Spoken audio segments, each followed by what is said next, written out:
Ya kemarin itu di PBB aku bicara tentang ketahanan pangan, karena ketahanan pangan ini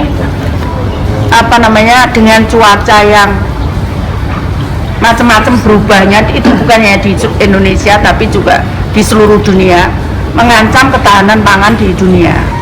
Karena itu terus dia buat acara FAO itu, buat acara mengumpulkan beberapa wali kota dan perwakilan dari beberapa negara untuk bicara, ada gubernurnya, ada menterinya, itu bicara tentang ketahanan pangan. Aku salah satunya. Aku memang mesti ditaruh di belakang supaya orang-orang tidak pulang. Jadi mesti di acara itu aku suruh presentasinya di belakang ya. Nah, terus ya dia nggak ngira, jadi punya kita sampai sempat diambil dari beberapa negara lain. Karena di situ kan di bawah itu seluruh anggota PBB.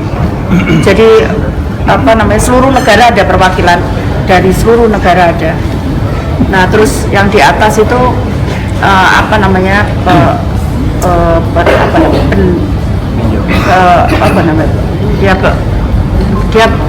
dia ngikut itu loh. Jadi ada LSM, ada peninjau, ada ahli, ada. Nah, aku kemarin bicara dengan gubernur dari terus kota Valencia, gubernur di mana ya lupa aku, terus ahli dan profesor dari Universitas Nairobi, gubernur dari Nairobi. Nah, itu. Nah, alhamdulillah yang sudah kita lakukan di Surabaya ini mereka bisa terima, karena ya sempat kan mereka ngomong kalau kita nunggu uang dari pusat, nunggu kewenangan lebih, kapan masa kita tidak jalan, malah kita menengahi. Terus saya ngomong ya warga saya kelaparan kalau gitu kan.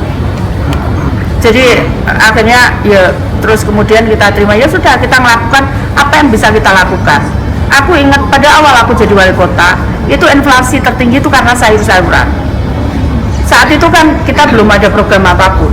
Tapi sekarang ini, kemarin itu sayuran, cabai, biasanya kalau musim penghujan gini cabainya naik, tapi tidak setinggi itu. Bahkan inflasi kita itu lebih rendah dibandingkan tahun lalu gitu, yang bulan yang sama gitu. Jadi artinya apa? Ya, kita sudah bisa akomodir itu.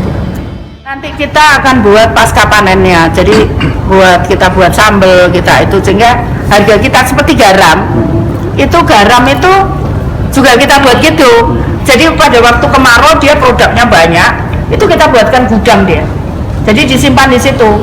Nah, pada waktu musim hujan, harga garam naik, itu kita keluarin dia garamnya. Kalau itu yang kita atur. Kalau dikeringkan gimana Bu? Buat kayak iya sambal. Bisa ya. Dulu tuh waktu Padang ada gempa, kita ngirim cabenya pakai kering. Cabai kering dari sini. Sambal. Iya. Di Made itu bagusnya karena kita udah pakai teknologi. Karena itu terkenal cabai Made itu di Tangerang sana, di pasar induknya Tangerang yang orang Jakarta. Kenapa? Karena kalau cabai biasa tuh 1 minggu 10 hari udah busuk. Cabai ini enggak, kita bisa sampai 1 bulan. Kenapa? Karena kita atur. Nanti kalau nggak percaya, ambil dia itu, bandingkan sama cabai yang lain. Karena air yang di dalam itunya rendah, kadar airnya rendah. Itu memang kita atur. Jadi kalau itu dikelola dengan benar, sebetulnya itu bagus. Itu kaya orang Made itu. Kan kita punya selada keriting yang teman-teman tahu sering kita tanam di bawah. Itu diambil sama hotel-hotel itu. Jadi kenapa? Karena kita pasti organik dan itu fresh langsung kan. Itu sayur nggak luka karena dia nggak keluar kotak, dia nggak angkut nggak diangkut pakai ya gitu. Dia fresh kondisinya. Jadi itu kita gilir kampung ini untuk nyuplai hotel itu. Sebetulnya tidak harus kita jadi petani ansih gitu kan. Kita bisa punya. Jadi aku ada anak satu namanya startup itu berhasil karapan itu. Cuman ini aku mau ketemu dia, belum bisa ketemu.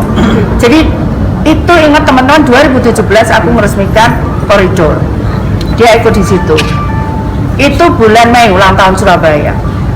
Bulan Oktober dia ketemu aku. Dia mulai buat usaha, dia peternakan. Mulai dari 1 sapi, ketemu aku itu sudah 1000 lebih sapi dia punya. Bulan Oktober. Tahun berikutnya ketemu bulan apa, aku di koridor, dia punya lebih dari 2000 sapi. Artinya apa? Jadi artinya apa? Kita juga bisa, kita punya dengan teknologi, kita bisa buat usaha. Kemudian orang lain yang mengerjakan, kita memberikan pekerjaan kepada orang lain. Nah, kita bisa berkomunikasi sampai dengan teknologi itu. Nah, artinya apa? Kemampuan kita, misalkan aku insinyur arsitek, aku bisa gandeng, aku pengen buat usaha ini, tapi kan aku tidak punya kapasitas sebagai dokter hewan gitu. Nah, aku bisa gandeng dokter hewan untuk bagaimana itu. Nah, advice itu kemudian digunakan dengan teori yang benar. Itu yang kita lakukan di situ. Nah, kita juga ada yang petani di Made sana. Aku kaget, dia kok bisa, tanya aku, Bu, aku mau juga uang sama petani. Kamu kok bisa kamu bikin komunikasi? Lu kan ada Google Translate katanya. Jadi kan kita kasih dia Broadband Learning Center di Made sana, itu ada komputernya di sana. Nah, dia bisa komunikasi. Makanya dia ngomong, Bu, kalau ada produk pertanian baru pasti Surabaya bikin. Jadi ada semangka kotak, ada itu pasti kita buat baru. Bu, kenapa? Karena dia lihat pakai di internet itu. Mungkin atau sepanjang itu bisa kita buat itu.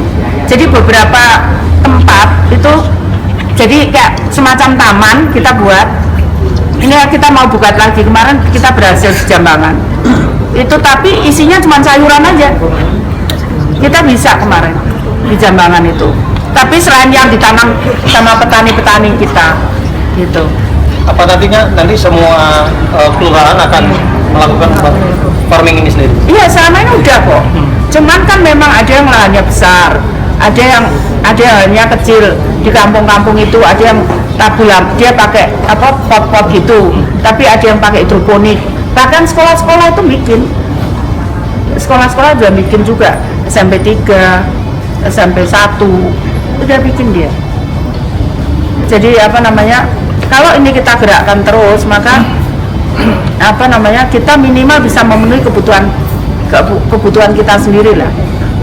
Gitu. Taruhlah kalau enggak, misalkan kita tanam bukan beras putih, tapi yang kita tanam itu beras merah sama beras hitam. Kenapa?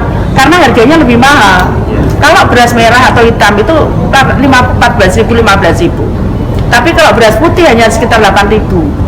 Nah, kalau beras akhirnya dia kan punya selisih harga itu. Nah, tapi capeknya sama.